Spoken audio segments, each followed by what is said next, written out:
नमस्कार दोस्तों, आशा करता हूं आप सब बहुत अच्छे होंगे। देखिए डेट 21 दिसंबर डिस्कस करेंगे द हिंदू न्यूज़पेपर और PIB that is press information bureau का इंपॉर्टेंट करंट अफेयर्स। तो लीजिए गाइस स्टार्ट करते हैं। सबसे पहले बात करें डिलिमिटेशन के बारे में, तो देखिए काफी चर्चा में रहता है डिलिमिटेशन। तो सबसे पहले हमें पता होना चाहिए कि भैया इश्यू क्या है। तो देखिए जम्मू एंड कश्मीर जो है ना, उसके लिए अभी जो डिलिमिटेशन ड्राफ्ट था तो उसमें बताया गया है, उसकी रिकमेंडेशन आई है कि 6 सीट तो जम्मू के लिए और 1 एक्स्ट्रा सीट कश्मीर के लिए। ठीक है, ये डिलिमिटेशन का जो पैनल था उन्होंने ये बोला है और जनवरी में फाइनल रिपोर्ट फिर से आएगी, तो देखते हैं क्या कुछ होता है। लेकिन हमें पता होना चाहिए कि डिलिमिटेशन होता क्या है। देखिए द एक्ट ऑफ फिक्सिंग और रीड्रा द लिमिट और boundary of territorial constituency that is delimitation. और इसको किसके द्वारा किया जाता है? डिलिमिटेशन कमीशन के द्वारा। और डिलिमिटेशन कमीशन जो होता है उसको अपॉइंट किया जाता है प्रेसिडेंट ऑफ इंडिया के द्वारा, और वो काम करता है फिर इलेक्शन कमीशन के साथ मिलके। और देखिए इसका जो कमीशन कंपोजिशन जो होता है कमीशन का, उसमें कौन क्या होते हैं? रिटायर सुप्रीम कोर्ट के जज होते हैं, चीफ इलेक्शन कमिश्नर, और जिस स्टेट में जहां पे होना है वहां के स्टेट इलेक्शन कमिश्नर शामिल होते हैं। अब देखिए गाइज, पहली बार डिलिमिटेशन करा गया 1950-51 में,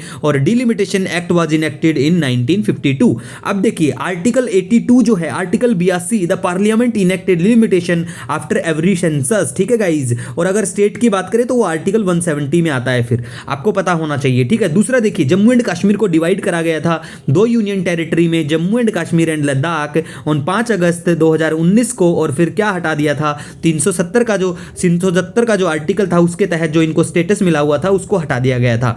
ठीक है गाइज, तो बेसिक इंफॉर्मेशन है, आपको बिल्कुल पता होना चाहिए। नेक्स्ट बात करें गाइज, तो देखिए इसके बाद में यहाँ पे आपको देखने को मिलेगा बिम्स्टेक। द हिंदू की अगर बात करें, इंडियन में काफ़ी चर्चा में बिम्स्टेक, देखिए कोई नई चीज़ नहीं है, काफ़ी चर्चा में रहता है। That is Bay of Bengal Initiative for Multi Sectoral Technical and Economic Cooperation. ठीक है, तो बिम्स्टेक के बारे में बेसिक चीज़ें आपको पता होना चाहिए, जैसे रीजनल मल्टीलैटरल ऑर्गेनाइजेशन है, बिल्कुल हेडक्वार्टर ढाका बांग्लादेश में पड़ता है। इसको इस्टेब्लिश किया गया था बाई ग्रुपिंग ऑफ 4 नेशन। कौन से के 4 देश हैं? वो 4 देश हैं इंडिया, थाईलैंड, बांग्लादेश और श्रीलंका। ठीक है, उसके बाद में देखिए बैंकॉक डिक्लेरेशन से 1997 में भैया इसको बनाया गया था इन 4 देशों के द्वारा, और बाद में फिर इनको ज्वाइन किया गया। म्यांमार, नेपाल और भूटान ने भी इसको ज्वाइन इसमें शामिल हो गए थे। तो पता होना चाहिए कौन से देश बिम्स्टेक में आते हैं। उसके बाद में हेडक्वार्टर आप सभी को पता है ढाका बांग्लादेश में इसका।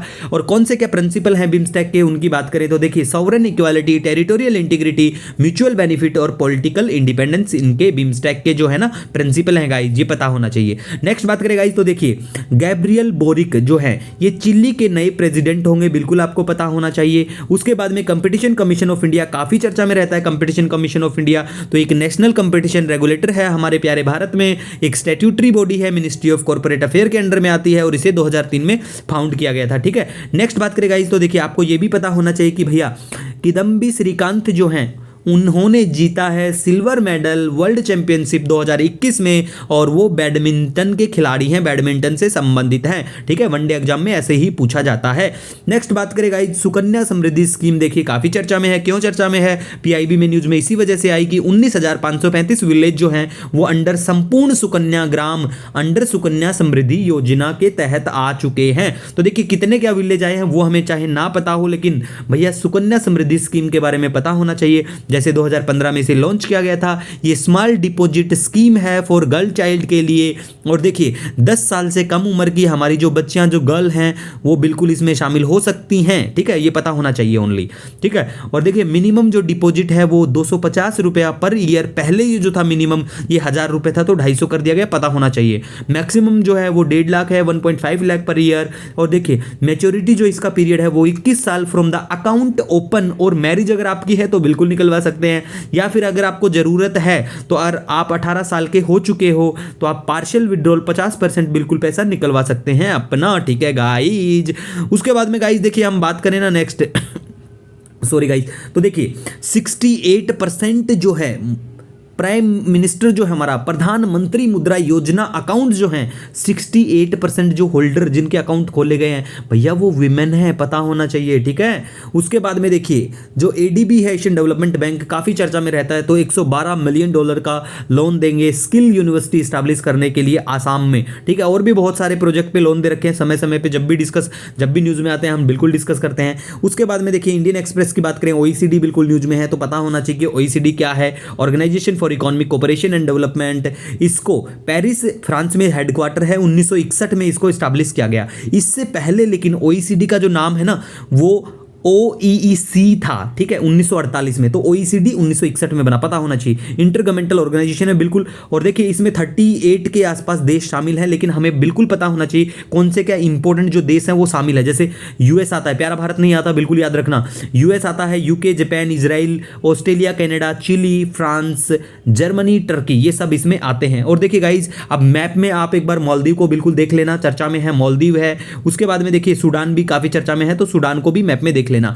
उसके बाद में गाइज हम बात करें तो देखिए लोकसभा ने पास कर दिया है बिल लिंक करने के लिए इलेक्टोरल रोल्स विद आधार, ठीक है। उसके ऊपर डिबेट अभी चल रहा है, तो देखिए कुछ नहीं होगा, जो भी होगा देख लेंगे, ठीक है। उसके बाद में गाइज बात करें आज इंडियन एक्सप्रेस की, तो देखिए यहां पे आपको चर्चा में बिल्कुल देखने को मिलेगा रिविजिटिंग डेफिनेशन, रिविजिटिंग, ठीक है, डेफिनेशन किसकी, ये है EWS, ठीक है, EWS के बारे में। तो देखिए EWS आप सभी को पता है, काफ़ी चर्चा में है, आज की न्यूज़ नहीं है, 2019 से काफ़ी चर्चा में है EWS जब से ये बना है। तो देखिए EWS जो है आपको पता होगा बिल्कुल कि इकोनॉमिकली वीकर सेक्शन के लिए जो एक्ट लेके आए थे, जो रिजर्वेशन की बात थी, उसमें क्या कुछ कहा गया था, उसमें कहा गया था कि भैया जो लोग कवर नहीं है scheme of reservation for SC ST OBC के अंडर में और उनकी ग्रोस एनुअल इनकम जो है 8 लाख से कम है, उनको आइडेंटिफाई किया जाएगा as a EWS for benefit of the reservation, ठीक है। तो आपको पता होना चाहिए चीजें। और देखिए समय समय पर न्यूज में आती रहती है, तो बिल्कुल अपडेट, और अगर आपके पास टाइम हो तो एक्सप्लांट पेज जो आता है इंडियन एक्सप्रेस में, बिल्कुल आपको देखना चाहिए। उसके बाद अगर गाइज आज हम बात करें ना, तो देखिए बहादुर शाह का लीगल हेयर के बारे में बात की गई है। किसी ने पिटीशन फाइल करा था कि भैया रेड फोर्ट जो है हमारा है, हम मतलब ग्रेट ग्रैंडसन जो हैं मुगल एम्परर जो लास्ट थे, कौन थे, बहादुर शाह, ठीक है, बहादुर शाह जफर, उनकी विडो थी कोई, ठीक है। तो उन्होंने फाइल करा था, तो उसको जो है हाईकोर्ट ने बिल्कुल दरकिनार करके कचरे में फेंक दिया, उसको बिल्कुल कर दिया कि भैया ये कोई काम की नहीं, बकवास की चीज़ है, तो खारिज कर दिया उसको। तो ऐसी चीज़ें हमारे इतने काम की कुछ नहीं होता है, ठीक है गाइज। इसी के साथ देखिए आपका कोई सजेशन, कोई सुझाव है, नो डाउट आप मुझे कमेंट या मेल कर सकते हैं। मिलेंगे एक नए वीडियो लेक्चर के साथ, तब तक के लिए हैव ए ऑसम डे।